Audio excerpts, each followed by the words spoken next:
Tonight on CTV News, we have a look at some local community members who tried Nordic skiing, as well as an open forum with Tony Frank. Then later on, we have weather, sports, and entertainment. All this starting right now on CTV News.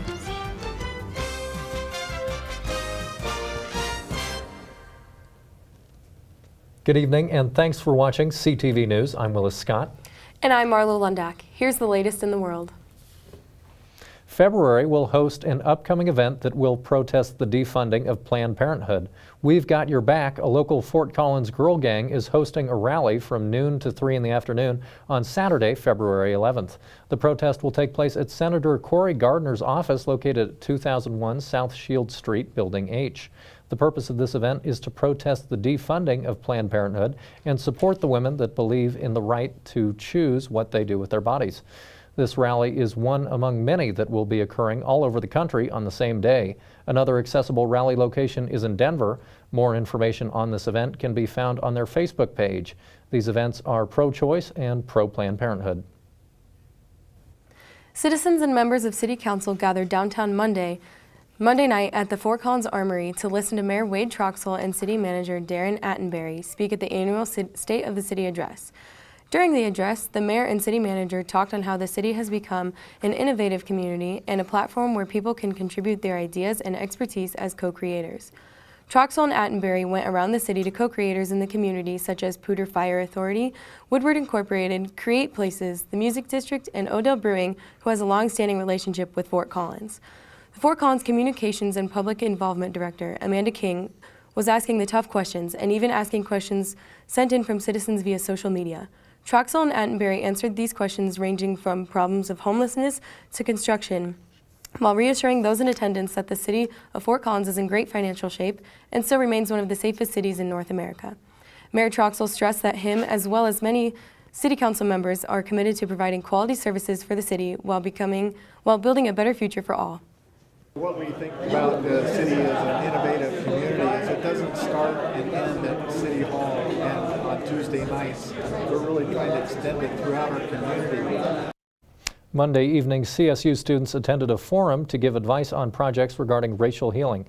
Dr. Tia Brown McNair, a leader in campus diversity and equality research, asked for input from students for her project, Centers for Truth, Racial Healing, and Transformation. McNair is the vice president of the Office of Diversity, Equity, Equality, and Student Success at the American Association of Colleges and Universities. One of the goals for this project is to envision what communities that have eliminated inherent segregation would look like. As part of the forum, McNair asked the students in attendance what they thought the theoretical community would look like and how it could be achieved. Despite the forum only lasting 1 hour, McNair said that she thought it went very well. CSU men's basketball spokesperson John Martin confirmed on Monday that charges against the CSU basketball player in a domestic violence incident last November have been dropped. Gian Calvell, who was named the Mountain West Player of the Week Monday after helping lead CSU to 2 conference wins, was arrested by CSU police November 9th after his ex-girlfriend reported an incident in which he physically restrained her and touched her after she repeatedly told him to stop. Calvell was charged with false imprisonment with domestic violence enhancement as a result of the altercation and was suspended from the team for 9 games. The charges were dropped sometime last week, according to Martin. November was the second time Calvell was arrested in relation to a domestic violence incident with his ex-girlfriend. In July 2015, Calvell was arrested when a CSU PD officer witnessed him grab her by the arm as she attempted to walk away from him. Calvell was cleared to play in games on December 10th. Community members with disabilities took to skis last weekend. The Fort Collins Adaptive Recreation Opportunities Program offered a Nordic ski clinic taught by a U.S. Paralympic team staff member. Skiing has always been a passion for Martin Dawson since he tried it for the first time in junior high at a church youth group event. Dawson was paralyzed in a skiing accident, but the loss of movement in his legs didn't keep him off the mountains. He got injured 2011 and been monoskiing since.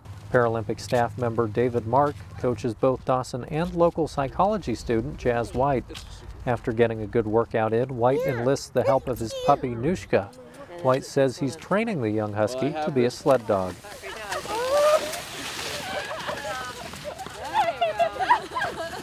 Dawson stays in shape as a volunteer ski instructor at Breckenridge and Eldora. I didn't work for 3 years after my injury. And, yeah, I just went to the gym 3 hours a day and walked my dog and went for a bike ride, went skiing. Yeah, but now I'm working, but it's good, it's good. Mark has been working with Paralympic teams for 9 years. He says that while most Paralympic athletes shy away from the term inspiring, that's exactly how he sees them. I'm just amazed at their dedication and what they're capable of doing and how hard they work. Mark says many people have the potential to become athletes if they are passionate enough to train for it. And the big thing is you have to really enjoy the sport and being outside, and that's what you're getting out of it, you know, and then it could lead you anywhere. Neither Dawson nor White came to this adaptive recreation opportunity event as professional athletes. Instead, they joined the activity to have fun doing something White has loved since junior high, skiing. Another ski clinic is offered by the Adaptive Recreation Opportunity Organization on Saturday, February 25th. Tony Frank held an open forum today in the Laurie Student Center to give students and faculty a chance to voice their questions and concerns. Though the crowd was small, the questions were heavy and very politically based. Students from ACLU, the LGBT community, and student government were asking President Frank and stating their concerns of all the happenings around campus and the United States as a whole. Questions about the CSU students affected by Donald Trump's immigration ban were answered by President Frank with reassurance that CSU staff is doing everything in their power to help these affected students. President Frank suggested that all students continue to voice questions and concerns and to work together as a whole community to raise awareness and remain inclusive of all students and contributors to the university and Fort Collins.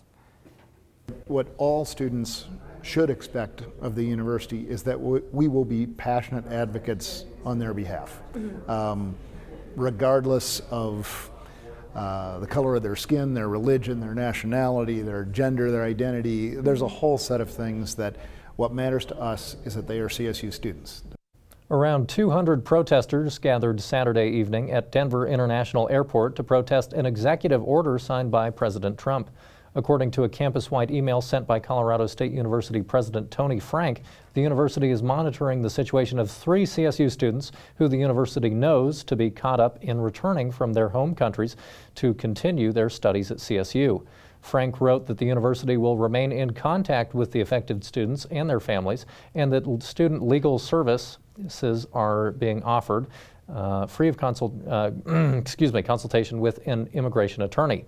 As for the protest, more against the travel ban are scheduled for the coming week, including at Civic Center Park, the recent site of the Women's March on Denver. Thankfully, that will do it for news, but Sierra Symes has the full weather forecast coming up. Then later we have sports and entertainment. Stay tuned.